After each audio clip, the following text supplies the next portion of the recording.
जय श्री राम। सभी राम भक्तों का मानस चर्चा में अभिनंदन है। आज हम मानस चर्चा के अंतर्गत प्रभु श्री राम जी का कोहबर में जाने की जो प्रक्रिया है उस पर चर्चा करेंगे। सभी बाराती भोजन कर लिए, पंगति समाप्त हो गई और पंगति के बाद श्री राम जी, भरत जी, शत्रुघ्न जी, लक्ष्मण जी पिताजी के साथ जाने को जनवासे के लिए तैयार हो रहे हैं। पर सखियों ने कहा, नहीं, यह जनवासे नहीं जाएंगे, इन लोगों को जनवासे नहीं जाना है। इन्हें कहाँ जाना है भैया? कोहबर में जाना है। ये कोहबर में जाएंगे। अब कोहबर क्या होता है? बहुत से लोग जानते हैं, नहीं जानते हैं तो हम यहाँ सुनते हैं। कोहबर एक ऐसा भवन जहाँ वर कन्या बैठते हैं। लोक रीति में माताएं दो दल बनाकर बैठ, दोनों दलों में आपस में शामिल भी हो जाती हैं। उनमें परस्पर विनोद वचनों का प्रसंग चलता है। वह यह कि दूल्हा और दुल्हन में वर कौन अर्थात श्रेष्ठ कौन। यहाँ वर का अर्थ श्रेष्ठ, दूल्हा और दुल्हन में वर कौन अर्थात श्रेष्ठ कौन, कौन है वर, इसको कहते हैं कोहबर। अब कोहबर का अर्थ क्या हुआ? कौन है वर अर्थात दूल्हा और दुल्हन में कौन श्रेष्ठ है, इसका निर्णय करने का जो स्थान है वह है कोहबर। इस कोहबर में श्री राम, लक्ष्मण, शत्रुघ्न, भरत चारों भैया हैं और साथ में सखियां भी हैं। हम जैसे कहें वैसा करो, चलो। कोहबर के द्वार पर ही आए थे कि तब तक महाराज दशरथ का सेवक आया और उसने सखियों से कहा, दूल्हा सरकार को बुलाया है राजा दशरथ ने, इनके पिताजी ने। ये जनवासे जाएंगे, जनवासे। मिथिला वाले बड़े मधुर भाव से विनोद करते हैं। मिथिला रस रसिक श्री जानकी माता के प्रति अनन्य निष्ठा रखने वाले एक भक्त का भाव हम इस पद्य में देखते हैं, जो सखियों के द्वारा कहलाया जा रहा है। ए पाहुने ये मेहमान अभी जनवासे नहीं जाएंगे। ये पाहुने ये मेहमान अभी जनवासे नहीं जाएंगे। जनवासे न पहुना जई हैं, सखी कहें सेवक से। जनवासे न पहुना जई हैं, सखी कहें सेवक से। ये सभी, ये जो चारों भैया हैं अभी जनवासे नहीं जाएंगे, फिर यहीं रहेंगे। बहुत गूढ़ बोली है इस पद्य की। एही जा कोहबर में बबुआ रही हैं, सखी कहें सेवक से। जनवासे न पहुना जई हैं। एही जा कोहबर में बबुआ रही हैं, सखी कहें सेवक से। जनवासे न पहुना जई हैं। सेवक ने कहा, अब इनका क्या, यहाँ क्या काम है? सखियाँ बोली, इनका काम यही है, वहाँ नहीं है। अच्छा, क्या काम है? सखियाँ बोली, पहले इसे समझाओ तो यह चक्रवर्ती सम्राट का सेवक न समझे न बूझे।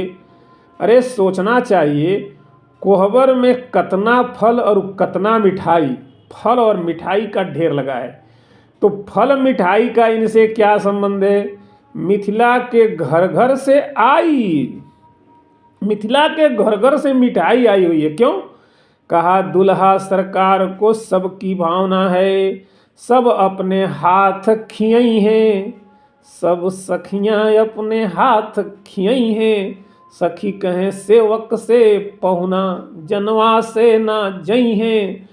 श्री जानकी जी केवल जनक जी की ही बेटी नहीं है, ये तो धरती की बेटी हैं। इसीलिए प्रत्येक जनकपुर के लिए राम जी वही हैं जो जनक जी के लिए हैं। इसीलिए सबका मन है कि हम अपने हाथ से अर्पण करें। अच्छा, तो यह कार्यक्रम है। इसके बाद एक सखी बोली, कहाँ तक समझाएं? सखी एहिजा कतना गो रीति बाकी, सखी एहिजा कितना गो रीति बाकी, यहाँ अभी कितनी रीतियाँ बाकी हैं। दूसरी सखी बोली, अरे रे सेवक से कुछ मत कहो, का जाने पश्चिम वाले प्रीति मिथिला की, का जाने पश्चिम वाले प्रीति मिथिला की। अरे अयोध्या से आए हुए क्या समझें। पूछा क्यों बुलाया है। सेवक बोला पिताजी ने बुलाया है। क्यों बुलाया है। एक सखी बोली, यह तो बताओ, का दूल्हा के तंबू में नचई है। सखी कहे सेवक से पहुना, सखी कहे सेवक से पहुना जनवा से न जई है। क्या जनवा से इसीलिए ले जा रहे हो, दूल्हे को नचाओगे, क्या वहाँ ले जाकर दूल्हे को नचाओगे। एक सखी बोली, अरे अरे ऐसा मत कहो, नचाएंगे नहीं। फिर क्यों बुलाया है, हमें पता है, खास कारण है क्या। इनके पिताजी को पता चल गया है कि हमारे पुत्र राम जी बड़े सुंदर हैं। जनकपुर वासियों ने कह दिया है कि इनसे सुंदर कोई नहीं है, सबसे सुंदर हैं। यह इनके पिताजी को पता लग गया तो सुंदर हैं, तो इनके बुलाने से क्या संबंध है। सखी हमने कुछ ऐसी पाई आहट, हमें कुछ ऐसी भनक लगी, जनवासे से क्यों आई बुलाहट। जनवासे से क्यों बुलावा आ गया इन्हें, इसलिए कि इनके पिताजी ने निश्चय किया है कि अब इन्हें ऐसे नहीं देखने देंगे। अरे बाप रे बाप, कैसे देख देंगे। तो फिर बताओ कैसे देखने देंगे। अब तो दुल्हा पर टिकट लगई है, अब तो दुल्हा पर टिकट लगई है। सखी कहे सेवक से, सखी कहे सेवक से दुल्हा जनवा से न जई है, पहुना जनवा से न जई है। अब तो बिगड़ गया वह सेवक। एक बात सुनो, ये चक्रवर्ती सम्राट का आदेश है। सखियाँ बोली हाँ हाँ, लेकिन यह मिथिला है, इसीलिए यहाँ मिथिला श्री किशोरी जू के राज, श्री जानकी जी का राज्य। यहाँ हुक्म करे के दूसर महाराज, यहाँ दूसरे महाराज की हिम्मत क्या है जो यहाँ पर हुकूमत करे। यहाँ किसी दूसरे राजा की हुकूमत नहीं चलेगी। फिर जहाँ रखी हैं सिया राम जी रही हैं, जहाँ रखी हैं तह सिया राम जी रही हैं। श्री सीता जी जहाँ रखेंगी राम जी वहीं रहेंगे। इसका अर्थ है कि भक्ति जहाँ रखेगी भगवान को वहीं रहना होगा। जहाँ रखी हैं सिया रघुबर रही हैं। सखी कहें सेवक से जनवा से ना पहुना जई हैं, सखी कहें सेवक से जनवा से न पहुना जई हैं। सेवक को निरुत्तर होकर जाना पड़ा। क्या करें। अब श्री बाबा गोस्वामी तुलसीदास जी से पूछा गया कि यहाँ तक का तो आपने वर्णन किया, अब कोहबर के भीतर का तो वर्णन करो, भीतर का वर्णन करो। श्री तुलसीदास जी बोले यह वर्णन हम नहीं कर सकते। पूछा क्यों।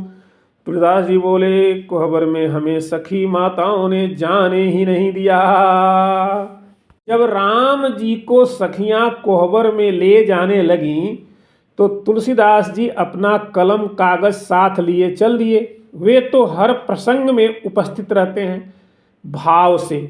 जन्म का गीत हो तो ता तुलसी मिली गाओ, गाने वालों में हम भी। और विवाह में आए तो सारा हाल तुलसीदास जी लिख रहे हैं। पर तुलसीदास जी कहते हैं कि जब कोहबर में हम प्रवेश करने लगे तो सखियों ने कहा बाबा तुम कहाँ।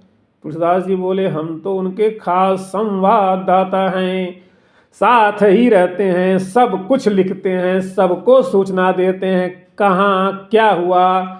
सखियाँ बोली यहाँ नहीं घुस सकते, कोहबर भवन में प्रवेश नहीं मिलेगा। अरे पूछा क्यों।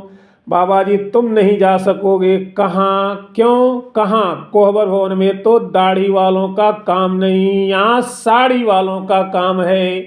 तुम तो बाहर ही रहो, यह तो सखी भाव वालों का काम है। इसीलिए तुलसीदास जी कहते हैं, न जाई कही जानहि अली, न जाई कही जानहि अली।